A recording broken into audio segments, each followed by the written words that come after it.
4:15 p.m. local time in eastern Syria near the Euphrates River, a small four-door sedan tears across an open desert highway, kicking up a trail of dust that stretches for miles behind it. Inside the vehicle, an ISIS bomb maker is carrying something critical, something that absolutely cannot be allowed to reach its destination. High above the desert, an American ISR drone tracks the vehicle in complete silence. Every turn, every slight change in speed is being tracked in real time. Miles ahead of the speeding car, American special operators are moving into position. No helicopters, no air support, just armored vehicles, a dirt road, and a narrow window to stop this car. Their plan is simple: set up a roadblock directly in the speeding vehicle's path and hope that the driver chooses to stop and surrender peacefully. But unfortunately, the ISIS bomb maker has a much more violent plan in mind.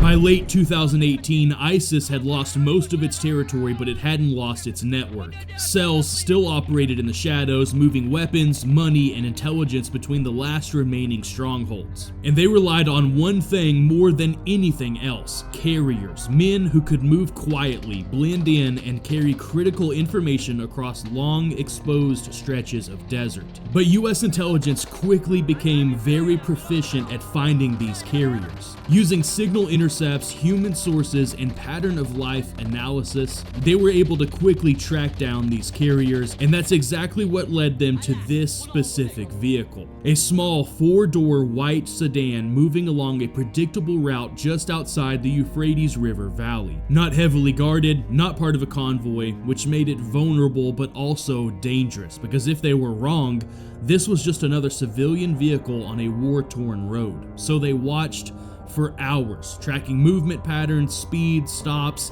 building certainty, waiting for the moment when probability became confirmation. Once they had it, they didn't call in an airstrike, they didn't launch helicopters. Instead, they chose something far more controlled and deliberate: a ground interdiction. Miles ahead of the carrier's route, US Special Operations Forces and partnered SDF units began to move.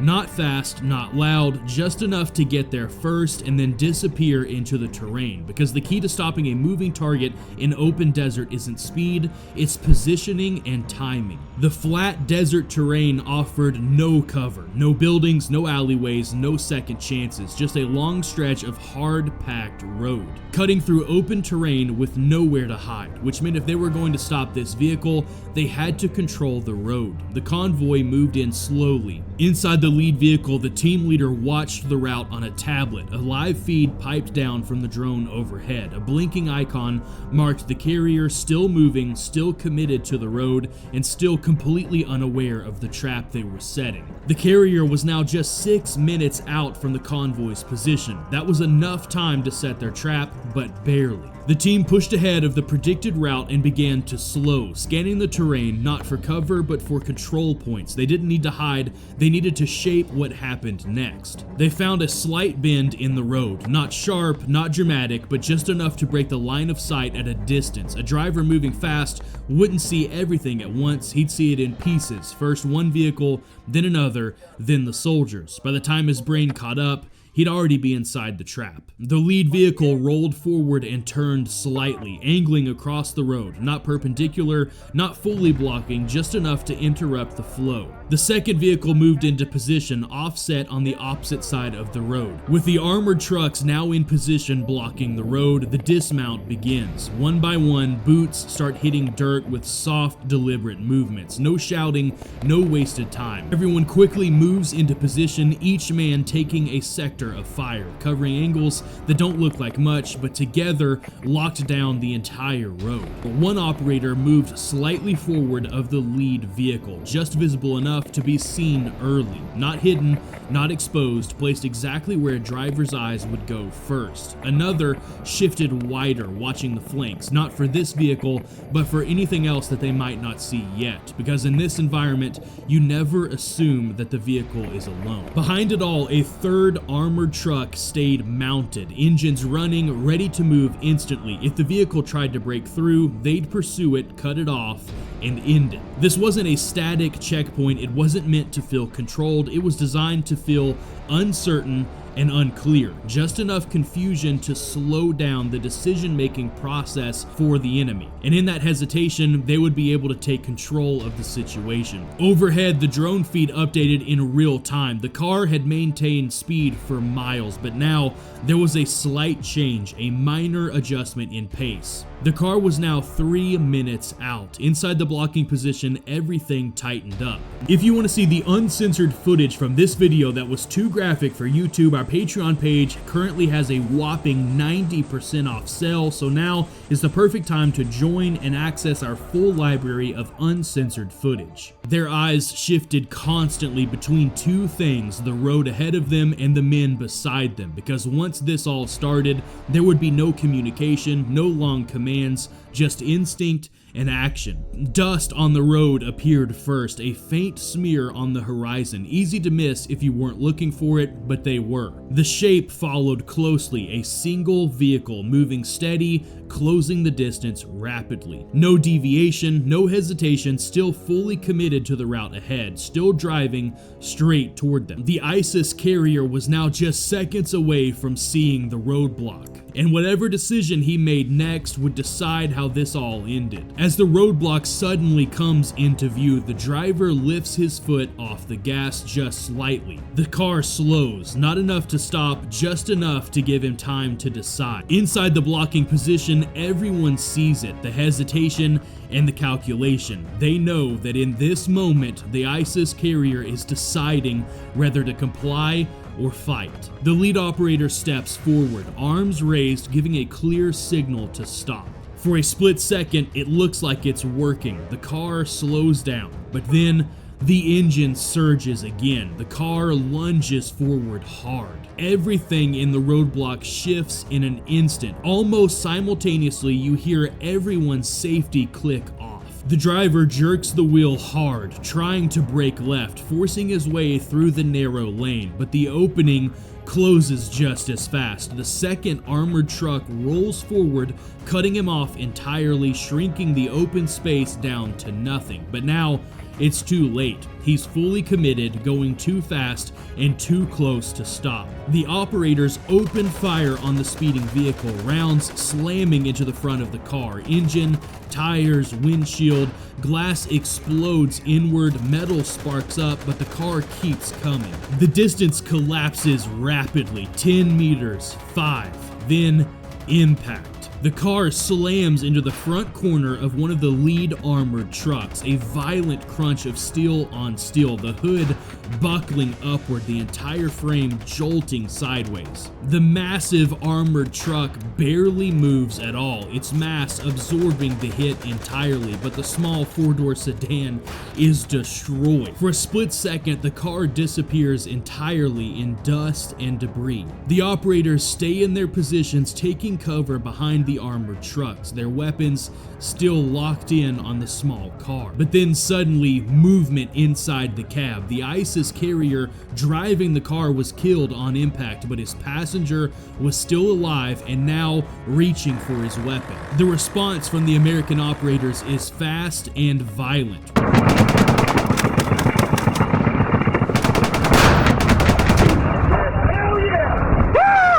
Rounds cut through the vehicle, ripping whatever was left of it to shreds. The windshield collapses completely, doors shudder under the impact, and glass and debris fills the air. After a second of chaos, the weapons all stop firing, but no one relaxes, because this moment right here is the most dangerous. After the crash, after the shots, but before the area is contained, dust hangs thick, rolling across the road, partially hiding searching the vehicle. Engines idle, low and steady. There's no movement. Everyone is waiting for anything that confirms the fight is over. The entire engagement from first sight to final shot lasted only seconds, but the outcome was decided the moment he chose to run. A handful of operators step forward, slow and deliberate, closing the distance on the vehicle. Weapons stay focused on the car, ensuring nothing goes unseen inside the cab.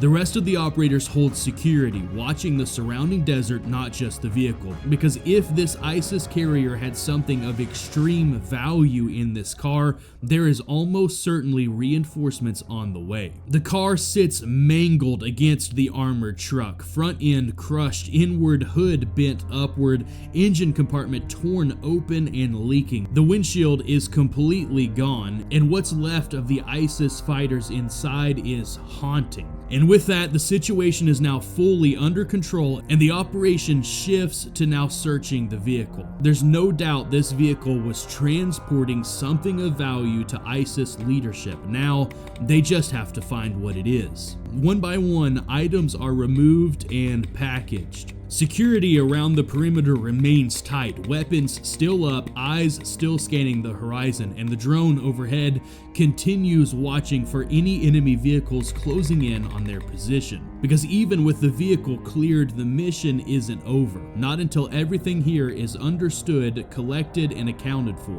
What started as a single vehicle on an empty road has now become something else entirely, a break in a network, and possibly the beginning of the next target. What they pulled from the car wasn't random. It wasn't just a carrier moving between villages. It wasn't just supplies. It was valuable intel. A small device recovered from the cab wasn't just a phone, it was an encrypted device, modified and used to pass information quietly without drawing attention. Inside a small bag recovered from the trunk of the car, more pieces came together. Handwritten notes, coordinates, fuel stops, safe locations, and a laptop. Everything a carrier needed to move between cells without being detected, and everything US intelligence needed to start unraveling the network. Because ISIS, even in collapse, was still organized, still deliberate, and still dangerous. They didn't rely on large convoys anymore. They didn't move in big numbers. They moved like this, small, quiet, and hard to detect.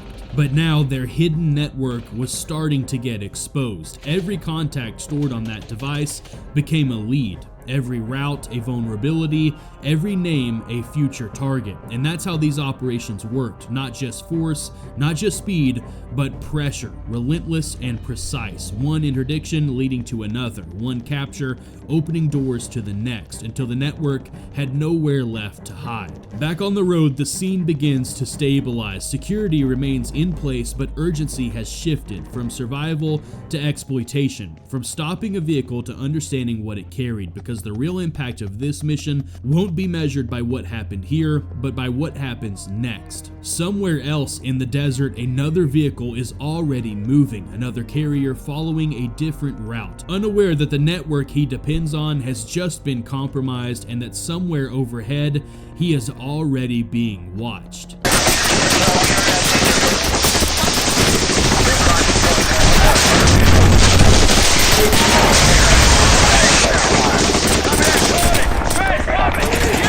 In the fall of 2009, operators from SEAL Team 6 were on their way to attack a massive Taliban compound. But when their helicopter landed just outside of the small American firebase they were going to operate out of, they came under heavy enemy fire. A large group of Taliban fighters had slowly crept up towards the firebase to ambush the soldiers inside, and the Navy SEALs just landed their helicopter right between the Taliban and the firebase. The operators immediately dropped to the floor, and the helicopter peeled off, just barely escaping enemy RPG fire. The operators were now stuck out in the open with rockets and small arms fire going right over their heads, smacking the side of the firebase. Fortunately, it was late at night, and the Navy SEALs' positions were concealed by the darkness.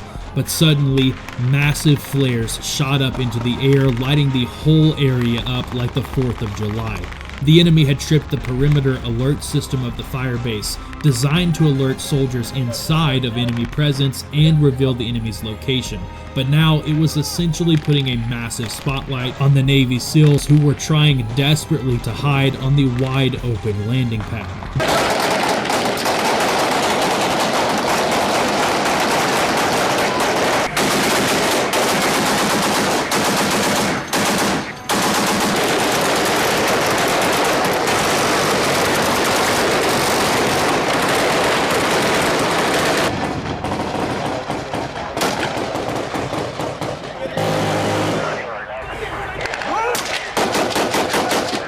The SEALs now had no choice but to jump to their feet and make a desperate sprint for cover.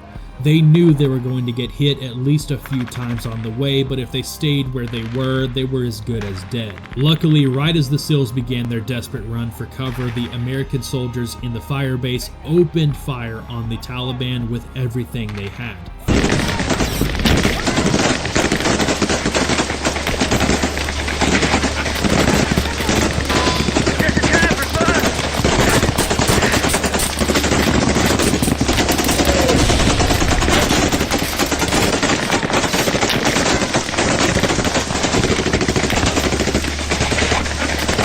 If you want to see the uncensored footage from this video, our Patreon page is currently 75% off, so hit the link down below to see our full archive of uncensored footage that was too graphic to show on YouTube. 50 cal machine guns, grenade launchers, and mortar rounds all simultaneously started hammering the Taliban, forcing them to take cover and giving the SEALs the window they needed to slide into a nearby ditch. The Navy SEALs then watched as the American soldiers in the firebase ripped the Taliban apart. The 50 cals raked the ridgeline, quite literally ripping the enemy to pieces, which the flares overhead so conveniently illuminated. When the fighting died down, the operators slipped into the firebase and the team's medic got to work on the wounded. No one was hurt bad, but shrapnel from the RPGs had hit the team's interpreter and their combat assault dog. Unfortunately, their wounds were severe enough to bench them for the night, so the helicopters came back and picked them up. The mission hadn't even started yet, and they were already down 2 teammates, but they decided to go forward with the raid regardless. Their plan was to hike about 4.5 miles to the target location. The SEALs would then split up with an 8-man team walking along the ridgeline over the compound to set up a blocking position on the uphill side, containing the fighters in the valley. The rest of the SEALs would then hit the compound from the front, forcing the enemy straight into an ambush, with the 8-man team hitting them from the high ground. These Navy SEALs were from Red Squadron, one of Naval Special Warfare Development Group's assault squadrons, and they hit these types of compounds all the time. Over the years, they had learned that the enemy rarely stayed to fight and would almost always run off to the closest village where they would then take hostages. So the Navy SEALs started setting up this type of ambush so they could easily handle anyone who tried to run off. But after going over the plan with the Army commander at the firebase, the commander informed the SEALs of one problem with their plan. The trail they were planning to hike was a goat trail, and it was basically straight up. This wasn't going to be much of a hike, but more like climbing a near vertical mountainside. To make matters worse, the little gunfight they got in right as they arrived put them way off schedule. It was now pretty late at night, and they needed to hit the compound and be back at base before sunrise.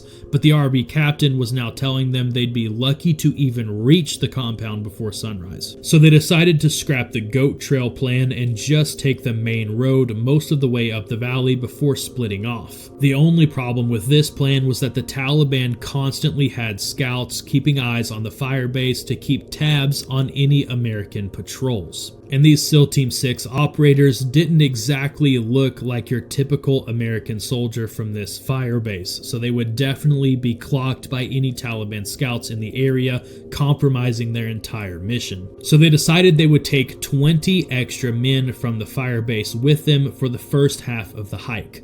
That way, they could walk with a huge group of army soldiers looking like any old patrol. And at the halfway point, they would slip away, ditching the main patrol element and taking the goat trail the rest of the way up. But even with them taking the main road halfway there, it was still going to be at least a 3-hour hike, with the last hour being mostly climbing. The hike was going to be so intense that several of the operators decided to ditch their body armor, leaving their plates back at the base so they would be a bit lighter. After multiple hours of climbing, the team now had eyes on the compound.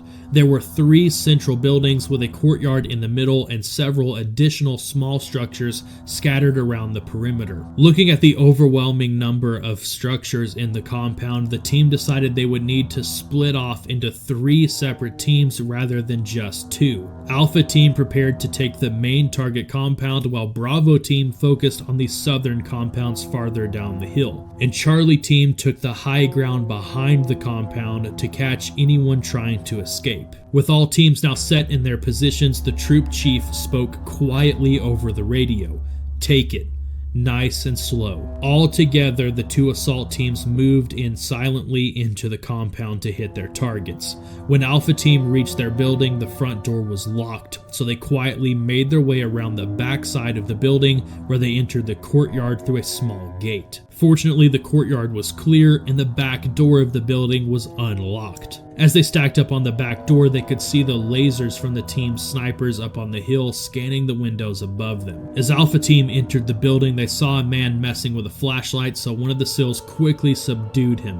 At the same time, a man sleeping on the floor in that same room quickly woke up. He was wearing a suicide vest and had an AK-47 next to him, so 2 of the SEALs opened fire on the man, instantly killing him. The operators then moved into the next room, where they found a large group of civilians, so they left 1 operator behind to watch them while the rest of the team continued to clear the compound. As they stacked up on the next door, one of the team's snipers had a perfect view into the room through an opened window.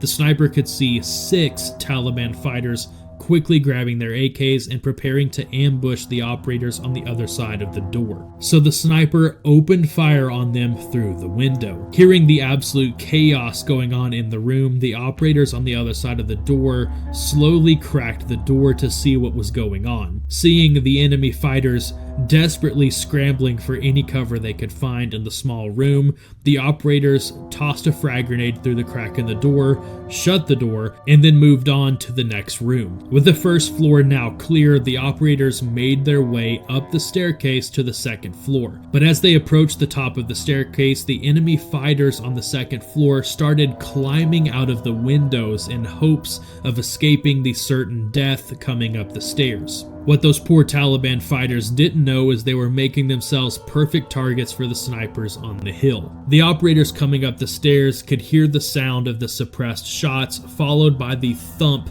of bodies falling 2 stories down onto the floor. Just outside of the compound, one of Bravo team's squad automatic weapon gunners went hot. The rest of the SEALs were all running suppressors, so the sound of the machine gun echoed across the valley. The SAW gunner was engaging a large group of hostile fighters coming to reinforce the compound from farther up the valley. The Navy SEALs were now engaged in 3 separate firefights. Bravo team handled the reinforcements, Charlie team picked off the runners, and Alpha continued to clear the compound. The fighting outside of the compound was becoming intense. Bravo team was at risk of getting overrun by the sheer number of enemy reinforcements. But then the Navy SEALs could hear the sound of an AC-130 gunship buzzing overhead. And within minutes, the gunship started hammering the enemy reinforcements, so all the Navy SEALs could then shift their focus back to the compound. The sound of the AC-130 gunship hammering the enemy outside of the compound was so incredibly loud that it was deafening for the Taliban fighters inside the compound without ear pro.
That, combined with the fact that the enemy couldn't see anything in the darkness without night vision capabilities, turned the Navy SEALs into ghosts. The enemy couldn't hear them or see them as they made their way through the compound, picking off the enemy fighters. Up until this point of the raid, the Navy SEALs had been doing everything fast and loud, but now they decided to slow things down and start sneaking around the compound. They cleared every square inch of the compound, going from building to building and room to room, killing every hostile fighter in their way. And it didn't take long for the all-clear call to come through the radio, meaning it was time to switch gears and start doing some sensitive site exploitation. The team needed to search the compound for any valuable intel they could get their hands on, and they needed to do it quickly, because at this point it was 4 a.m. and the sun would be up soon, not to mention the fact that the AC-130 was still pounding the enemy reinforcements farther up the valley,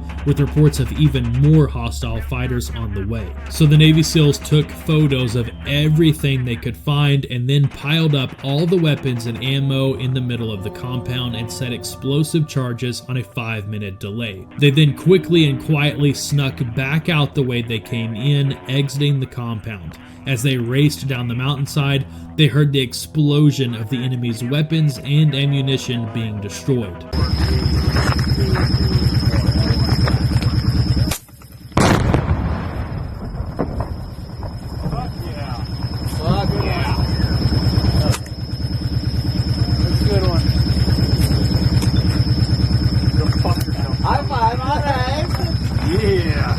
Alright, let's get out of here.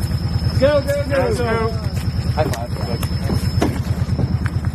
But the operators weren't out of the woods yet. Countless Taliban fighters swarmed the mountainside trying to find the Navy SEALs. The operators raced down the mountainside as fast as they could, with the enemy hot on their tails, and they made it back to base in just under 3 hours. But the AC-130 gunship stayed circling over the mountain several hours after the Navy SEALs had arrived back in base, picking off all of the Taliban fighters that were looking for the Navy SEALs. By the end of the night, the team of Navy SEALs managed to eliminate a total of 17 hostile fighters inside the compound, and God only knows how many bodies the AC-130 stacked on the mountainside that night. John 3:16, for God so loved the world that he gave his one and only Son, that whoever believes in him shall not perish but have eternal life. I don't know what you're going through right now, but I do know this: you are not here by accident. God loves you more than you could possibly understand, and no matter how far you feel from him,